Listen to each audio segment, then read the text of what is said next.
দেশে তখন সামরিক শাসন। ১৯৮৬ সালে যশোরে চারুপীঠ নামের একটি সংগঠন প্রথম এই শোভাযাত্রার আয়োজন করে।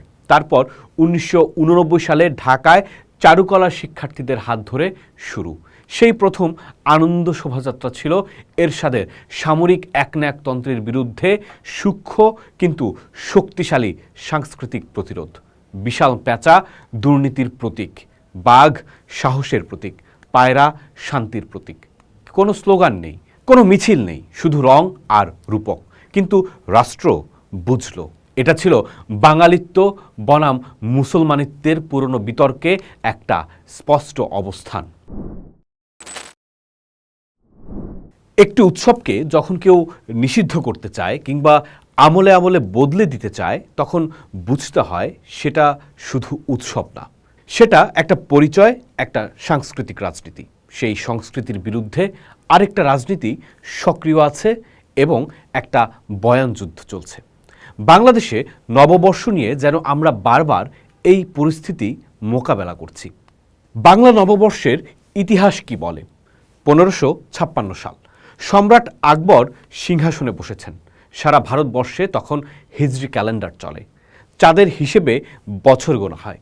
সমস্যা একটাই, চাঁদের বছর আর ফসলের মৌসুম মেলে না। প্রতি বছর ১০ থেকে ১১ দিন পিছিয়ে যায়। ৩ বছরে ১ মাস, ৩২ থেকে ৩৫ বছরে একটা বাড়তি বছর। ফলাফল, কৃষক ফসল তোলার আগেই খাজনার নোটিশ আসে। রাষ্ট্র পায় না রাজস্ব, কৃষক পায় না ন্যায়। সম্রাট আকবর তখন তার নবরত্নের একজন জ্যোতির্বিজ্ঞানী ফতেউল্লাহ সিরাজীকে ডাকলেন।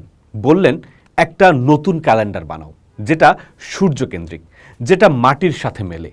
সিরাজী হিজরি বছরের কাঠামো রেখে সৌরভিত্তিক গণনা শুরু করলেন। আকবরের সিংহাসনে ওঠার বছর ৯৬৩ হিজরি থেকে এই নতুন বছর শুরু হলো। সেই বছরের হিজরি মাস মহররম পড়েছিল বাংলা বৈশাখে, তাই বৈশাখ হলো প্রথম মাস।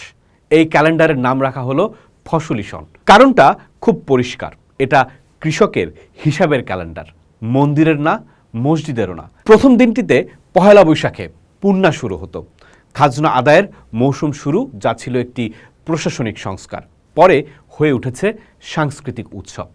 পহেলা বৈশাখের হালখাতা, এই শব্দটা শুনলেই মনে হয় মিষ্টি, উৎসব, নতুন খাতা। কিন্তু ইতিহাসের অন্য দিকটা দেখুন।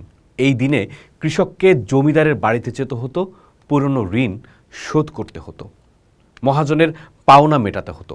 সেই হিসেবে পহেলা বৈশাখ শুরু থেকেই ছিল একটা শ্রেণীর উৎসব, আর আরেকটা শ্রেণীর জন্য ছিল হিসাব নিকাশের দিন।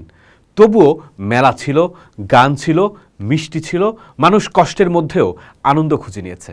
এটা বাঙালির বৈশিষ্ট্য। ১৯৪৭ দেশ ভাগ হলো, পাকিস্তান তৈরি হলো। এরপর শুরু হলো নতুন আক্রমণ, ভাষার ওপর, সংস্কৃতির ওপর, পরিচয়ের ওপর। পাঞ্জাবি প্রশাসন বলল উর্দুই হবে একমাত্র রাষ্ট্রভাষা। রবীন্দ্রনাথকে বলা হলো হিন্দু কবি, তার গান বিজাতীয়। এই আঘাতেই বাঙালি আরও শক্তভাবে ধরল তার শেকড়। পহেলা বৈশাখ হয়ে উঠল পরিচয়ের ঘোষণা। ১৯৫৪ সালে শেরে বাংলা একে ফজলুল হক প্রথমবার পহেলা বৈশাখে সরকারি ছুটি ঘোষণা করলেন, কিন্তু সামরিক শাসন এসে সেটা বন্ধ করে দিল। তারপর এলো ১৯৬১, রবীন্দ্রনাথের জন্মশতবার্ষিকী। পাক সরকার সরাসরি হস্তক্ষেপ করল। তখন এগিয়ে এলো ছায়ানট, ওয়াহিদুল হক, সঞ্জিতা খাতুন, কামাল লোহানী, আর সবার উপরে কবি সুফিয়া কামাল। ১৯৬৭ সাল রমনার বটমূলে ভোর ৬টায় শুরু হলো গান। জঙ্গলে ঘেরা সেই জায়গায় মানুষ কম, কিন্তু সেই গানে ছিল মুক্তভাবে নিঃশ্বাস নেয়ার সাহস। সঞ্জিতা খাতুন লিখেছেন, নববর্ষের ক্লান্ত প্রভাত আমাদের মুক্তিকামী করেছিল। দেশে তখন সামরিক শাসন। ১৯৮৬ সালে যশোরে চারুপীঠ নামের একটি সংগঠন প্রথম এই শোভাযাত্রার আয়োজন করে। তারপর ১৯৮৯ সালে ঢাকায় চারুকলা শিক্ষার্থীদের হাত ধরে শুরু। সেই প্রথম আনন্দ শোভাযাত্রা ছিল এরশাদের সামরিক একনায়কতন্ত্রের বিরুদ্ধে সূক্ষ্ম কিন্তু শক্তিশালী সাংস্কৃতিক প্রতিরোধ। বিশাল পেঁচা দুর্নীতির প্রতীক, বাঘ সাহসের প্রতীক, পায়রা শান্তির প্রতীক। কোনো স্লোগান নেই, কোনো মিছিল নেই, শুধু রং আর রূপক। কিন্তু রাষ্ট্র বুঝল। এটা ছিল বাঙালিত্ব বনাম মুসলমানিত্বের পুরনো বিতর্কে একটা স্পষ্ট অবস্থান। 1996 সালে নাম হলো মঙ্গল শোভাযাত্রা। 2016 সালে ইউনেস্কো এটাকে মানবতার সাংস্কৃতিক ঐতিহ্য হিসেবে স্বীকৃতি দিল। 2023 সাল একজন আইনজীবী আদালতে নোটিশ পাঠালেন, বললেন মঙ্গল শব্দটি হিন্দু, এটা মুসলমানদের ধর্মীয় অনুভূতিতে আঘাত করে। হেফাজতে ইসলাম বলল মঙ্গল শোভাযাত্রা একটা হিন্দু আচার, এটা ভারতীয় ষড়যন্ত্র। ইউনেস্কোর স্বীকৃতিকেও তারা বলল রাষ্ট্রীয় বিকৃতি। তারপর 2025 সালে অন্তর্বর্তী সরকার এলো। 11 এপ্রিল 2025 ঢাকা বিশ্ববিদ্যালয় ঘোষণা করল এবার থেকে নাম বর্ষবরণ আনন্দ শোভাযাত্রা।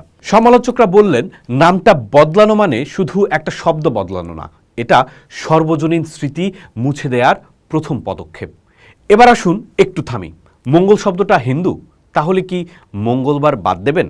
শুভ শব্দটা সংস্কৃত, নববর্ষ শব্দটাও তাই। ভাষার শেকড় টানলে পুরো বাংলা ভাষাটাই প্রশ্নের মুখে পড়ে। পৃথিবীর প্রতিটি কৃষি সভ্যতায় একটা নতুন বছরের উৎসব আছে। ইরানে নওরোজ 3000 বছরের পুরনো, যা ইসলামী বিপ্লবের পরেও টিকে আছে। ভারতে বৈশাখী শিখদের ফসল উৎসব, এখন জাতীয় পরিচয়। তামিলনাড়ুতে পুত্তান্ডু একই সৌরবর্ষের উৎসব। মিয়ানমারে থিঙ্গিয়ান জলের উৎসব, নতুন বছরের সূচনা। প্রতিটি ক্ষেত্রেই দেখা গেছে যখনই রাষ্ট্র বা ধর্মীয় শক্তি এই উৎসবগুলোকে নিয়ন্ত্রণ করতে চেয়েছেন, মানুষ প্রতিরোধ করেছে, কারণ উৎসব মানুষের, রাষ্ট্রের নয়। স্বাধীনতার পর শুরু হলো নববর্ষ নিয়ে নতুন রাজনীতি। নব উদ্যমে বাংলাদেশে পহেলা বৈশাখ উদযাপন শুরু হলেও এ যাত্রাও খুব সহজ ছিল না। সামরিক শাসক আর নানা সাম্প্রদায়িক শক্তি বারবার ছায়ানটের অনুষ্ঠান আর বৈশাখ আয়োজনে প্রতিবন্ধকতা তৈরি করেছে। হয়েছে মঙ্গল শোভাযাত্রা নিয়ে বিতর্ক। দীর্ঘদিন চলল চারুকলা কেন্দ্রিক, অন্তর্বর্তী সরকার এসে নাম পরিবর্তন করল আনন্দ শোভাযাত্রা। এবার সরকার পরিবর্তনের পর প্রথমে বলা হচ্ছিল মঙ্গল শোভাযাত্রা হতে পারে, পরে বলা হলো বৈশাখী শোভাযাত্রা।